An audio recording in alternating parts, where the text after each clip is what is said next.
एक प्रेरणादायक साधु की कहानी।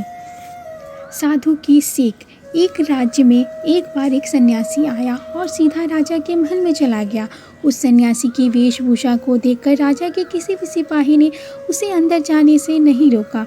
वह सन्यासी सीधा राजा के दरबार में चला गया। सन्यासी को अपने सामने खड़ा देख राजा ने उनसे पूछा, आप कौन हैं और आप क्या चाहते हैं? सन्यासी बोला, मैं एक आध्यात्मिक गुरु हूँ और प्रवचन देने के लिए दूसरे राज्य जा रहा था, लेकिन अब दिन ढलने को आया है तो मैं आज रात आपके महल में ही रुकूंगा। रात बिताने के लिए बस थोड़ी सी जगह चाहता हूँ। सन्यासी की बात सुनकर राजा बोला, यह एक राजा का महल है, कोई विश्राम स्थल नहीं जो आप यहाँ रात में रुकना चाहते हैं।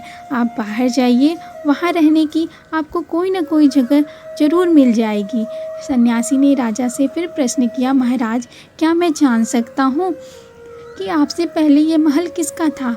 राजा बोला, मेरे पिता का था, क्योंकि मुझसे पहले वही राजा थे।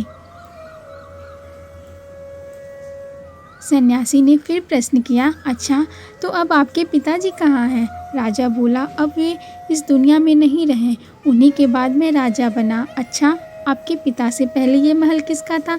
सन्यासी ने फिर से प्रश्न पूछा। राजा को अब गुस्सा आने लगा, लेकिन फिर भी उसने शांत होकर जवाब दिया कि मेरे पिता से पहले ये महल मेरे दादाजी का था और अब वे इस दुनिया में नहीं रहे। उनकी मृत्यु के बाद मेरे पिताजी इस महल के राजा हुए थे और उनकी मृत्यु के बाद मैं राजा बना। अब सन्यासी बोला, यह जगह जो ना कल तुम्हारी थी और ना ही तुम्हारे जाने के बाद यह किसी और की होगी। इस संसार में कुछ लोग कुछ ही समय रह पाते हैं और फिर चले जाते हैं।